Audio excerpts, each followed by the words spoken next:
स्वागत है आप सभी का। आप देख रहे हैं महारूद राजस्थान, आपके साथ मैं हूं स्वप्निल। और इस वक्त की सबसे बड़ी खबर सुन लीजिए। सेकंड ग्रेड भर्ती परीक्षा पेपर लीक मामले में ये इस वक्त की सबसे बड़ी खबर आपको बता रहे हैं। देखिए, आजीवन के लिए प्रतिबंध लग गया है। बोर्ड की किसी भी परीक्षा में अब वो कभी अपियर नहीं हो सकते, परीक्षा नहीं दे सकते।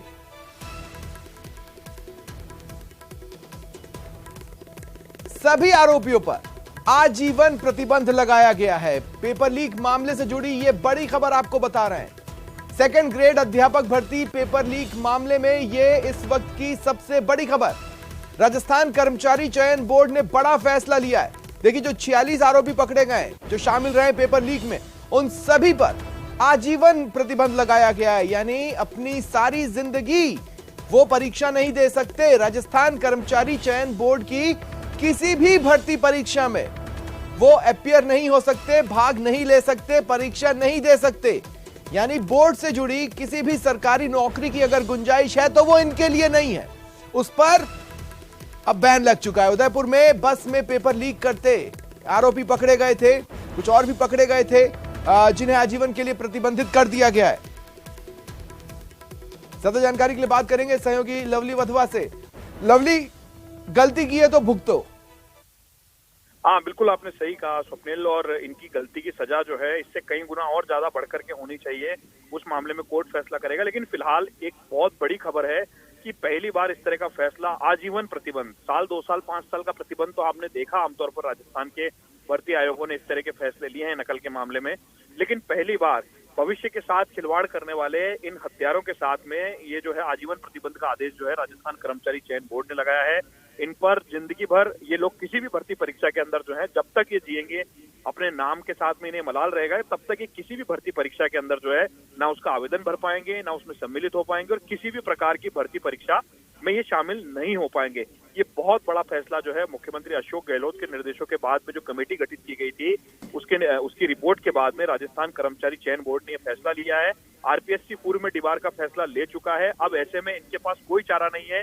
अब राजस्थान की जो दोनों एजेंसियां, ये पूरे देश की भर्ती एजेंसियों को इनकी लिस्ट भेजेगी कि ये वो नकलची हैं, ये वो सपनों के हत्यारे हैं जो युवा बेरोजगारों के सपनों के साथ हत्या करते हैं। इनकी सूची जो है वो देश के सभी भर्ती आयोगों को भेजी जाएगी ताकि वहां भी इन पर आजीवन डिबार प्रतिबंध रहे और ये किसी भी तरह की भर्ती परीक्षा में, सरकारी सेवाओं में गलत तरीके से शामिल ना हो पाए और सिस्टम को। चलिए, शुक्रिया तमाम जानकारी के लिए। और एक और बड़ी खबर सुनिए। ये खबर जैसलमेर से मिल रही है। कांग्रेस नेता राहुल गांधी जैसलमेर दौरे पर आने वाले हैं। 8 से 10 जनवरी तक वो जैसलमेर दौरे पर रहेंगे। यानी कुल 3 दिन उनका जैसलमेर दौरा रहेगा।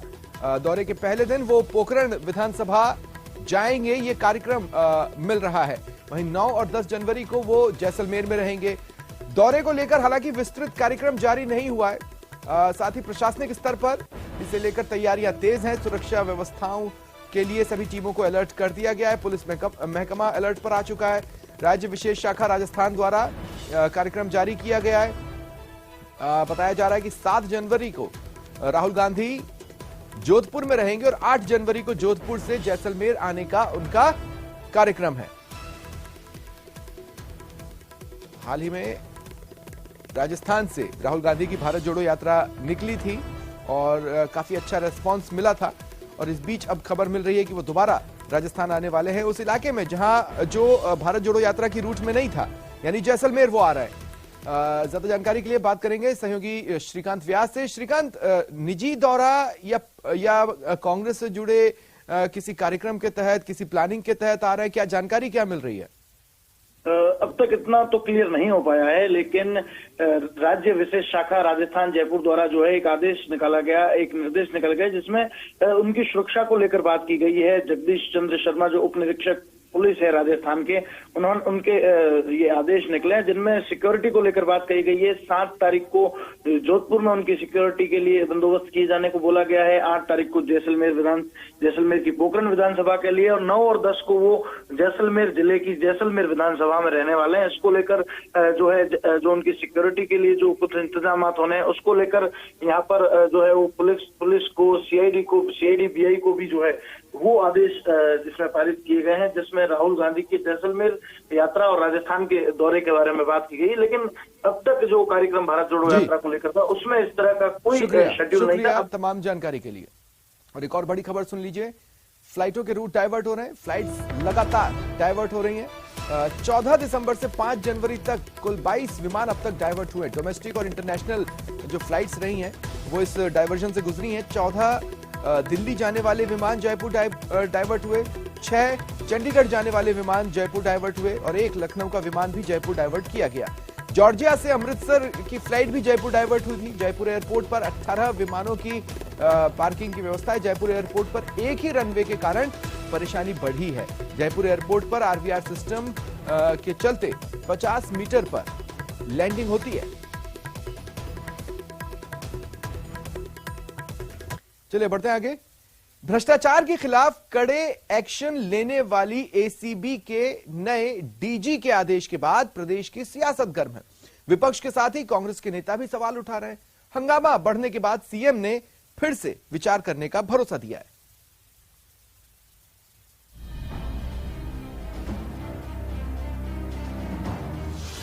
एसीबी के नए बॉस के फरमान पर हंगामा।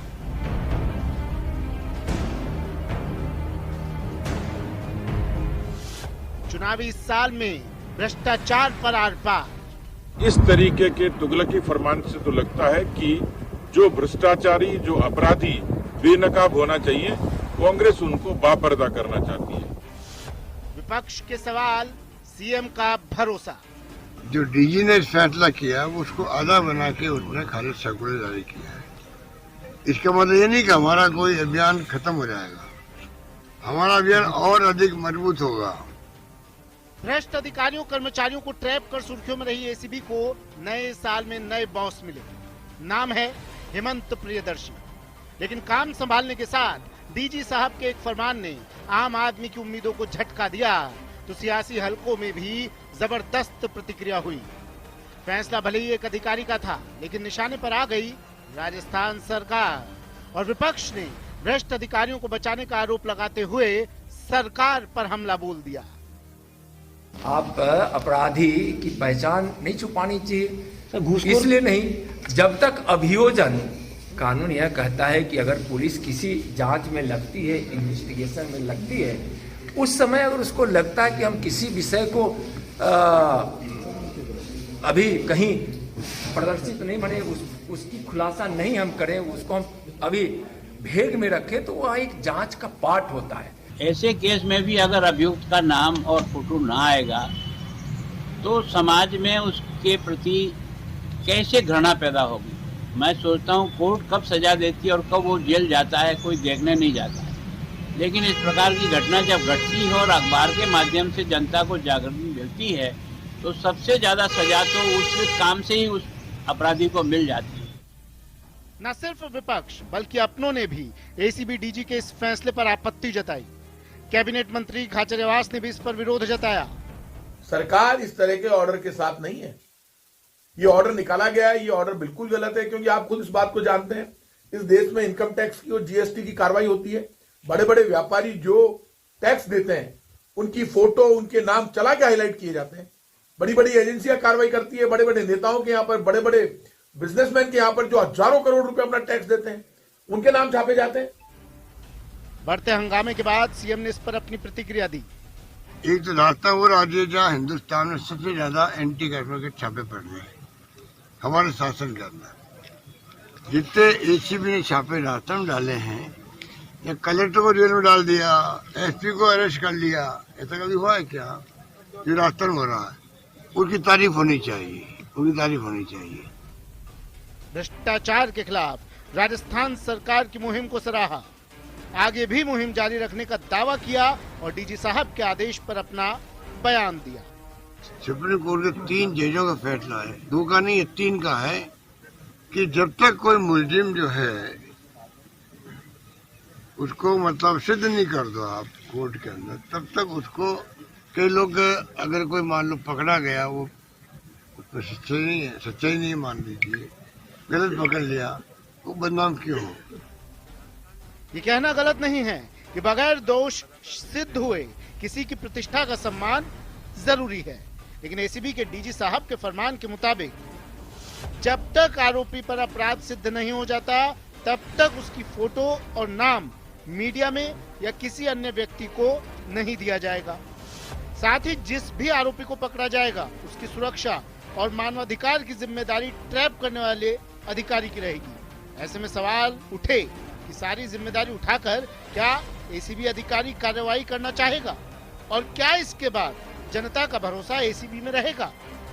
इसी वजह से इस फैसले की आलोचना शुरू हुई, क्योंकि अब तक एसीबी के डीजी रहे बीएल सोनी ने आम लोगों के सहयोग से ही भ्रष्ट अधिकारियों को कानून के शिकंजे में जकड़ा था। Bureau report, news 18 network, Jaipur. ACB द्वारा पकड़े जाने वाले भ्रष्टाचारियों की पहचान छिपाने के मामले में बीजेपी आक्रामक हो रही है। झुंझुनू के नवलगढ़ दौरे पर आए उपनेता प्रतिपक्ष राजेंद्र राठौड़ ने कांग्रेस को घेरा। राजेंद्र राठौड़ ने आदेश को भ्रष्टाचार को बढ़ावा देने वाला बताया। को पनाह देने के लिए आज मुख्यमंत्री जी ने भी उस परिपत्र को सही ठहराया है और कह रहे हैं कि हमें बिल्कुल सही कर रहे हैं, भ्रष्टाचारियों के नाम उजागर नहीं होंगे। इससे पहले आदेश जारी किया था कि भ्रष्टाचारियों पर मुकदमा तब जारी होगा जब विभागाध्यक्ष अनुमति देगा।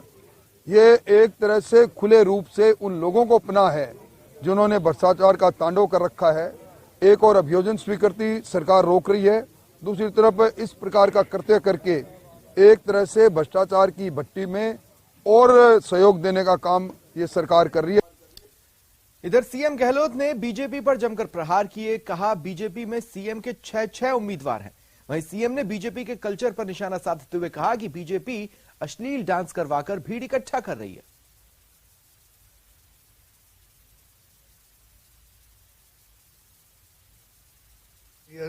फेल हो रही है। एक बार तो उन्होंने विड्रॉ भी कर लिया था, आपको मालूम है। 2 घंटे में वापस इन्होंने शुरू किया कि लोग क्या कहेंगे, और आप जैसे अध्यक्ष जी कह रहे हैं असली डांस करवा के तो भीड़ इकट्ठी कर रहे हैं। तो उनकी रैली पूरी से फ्लॉप साबित हुई है। वो खुद ही फ्लॉप साबित हो गए सब लोग। 6 साल तो बन गए मुख्यमंत्री उम्मीदवार। हालत बड़ी उनकी खराब है, तो इसलिए उनकी बातों में कोई दम नहीं। अब मुख्यमंत्री अशोक गहलोत ने रेपिस्टों के बारे में सख्त बात कही। सीएम का कहना है कि मेरा बस चले तो मैं इनको सरे बाजार घुमाऊं, इनकी पब्लिक परेड करवाऊं, इनको बाल मुंडवाकर सबके सामने लाऊं। छापे मेरा बस चले तो मैं तो रेप करने वालों को, गैंगस्टर को, ठीक है, ये जितने भी ऐसे केसेस हैं इनको मैं तो घुमाऊं मार्केट के अंदर, इनकी पब्लिक पेड करूं मैं तो इनको। मेरा बस चले तो इनके बाल कटवा करके रेप करने वालों को घुमाऊं मार्केट के अंदर, कि पूरी जनता देखिए कि ये रेपिस्ट आदमी है। सुप्रीम कोर्ट ने क्यों मतलब आदेश कर दिया हथकड़ी नहीं ला सकते? हथकड़ी लगती थी तो शर्म आती थी लोगों को। हथकड़ी में आता था मार्केट के अंदर तो उसको गिल्टी कॉन्शियस फील होता था। हथकड़ी बंद कर दी और पुलिस वाला हाथ पकड़ लिया था उसको। कह तो क्या बात सतीश पूनिया के कांग्रेस पर हमले की। भाजपा प्रदेश अध्यक्ष सतीश पूनिया आज 2 दिवसीय दौरे पर डूंगरपुर पहुंचे। उनका मोतली मोड़ पर भाजपा के प्रदेश महामंत्री सुशील कटारा और पदाधिकारियों की ओर से स्वागत हुआ। सतीश पूनिया 84 विधानसभा क्षेत्र के सीमलवाड़ा में जनाक्रोश सभा में पहुंचे। सभा के दौरान सतीश पूनिया ने जमकर कांग्रेस पर निशाना साधा। हिंदुस्तान के 60 लाख किसान आज भी कर्जा माफी का इंतजार कर रहे हैं। 18,000 किसानों की जमीनें नीलाम हो गई। 200 से ज्यादा किसानों ने आत्महत्याएं कर ली। राजस्थान में वो चाहे जनजाति क्षेत्र हो, सर्वाधिक बेरोजगारी है। यहाँ के टीएसपी के नौजवान भी पदों में बढ़ोतरी की मांग कर रहे हैं, लेकिन राजस्थान की सरकार ने, जिनमें 70 लाख बच्चों ने परीक्षा दी, नौकरी का आंकड़ा चंद हजारों में है। दूसरी वादा खिलाफी की, नौजवानों के साथ में भत्ता भी नहीं दिया, और उस पर नकल ने, जो लीक है, उस पेपर लीक ने नौजवानों के सपनों को तोड़ने का काम किया। और देखिए एक बड़ी खबर आपको बता रहे हैं, मंत्री के खिलाफ कांग्रेस विधायक धरना देंगे। 23 जनवरी ये डेट उन्होंने अनाउंस की है। 23 जनवरी को भरत सिंह ने 12 में धरने का ऐलान कर दिया है। उनका कहना है कि विधानसभा का बहिष्कार जारी रखूंगा। उन्होंने आगे कहा कि मंत्री प्रमोद जैन भाया के खिलाफ वो धरने पर बैठेंगे। देखिए, अवैध खनन से जुड़े मामले को लेकर वो लगातार प्रमोद जैन भाया पर हमलावर रहे हैं। उनका कहना है कि 6 लोगों की मौत हो चुकी है। 12 जिला कलेक्ट्रेट के पीछे की जमीन भी नहीं बख्शी गई। पूरे जिले में अवैध खनन बेखौफ चल रहा है। साथ ही उन्होंने एक बार फिर मंत्री प्रमोद जैन भाया पर कार्रवाई की मांग उठाई है। देखिए, इससे पहले वो सीएम को खत लिख चुके हैं और समय समय पर अलग अलग प्लेटफॉर्म्स के जरिए उन्होंने अपनी बात पहुंचाई है और इस बार ऐलान कर दिया है धरना देने का। वक्त एक ब्रेक का। ब्रेक के बाद देखिए अस्पताल में गैंग वॉर।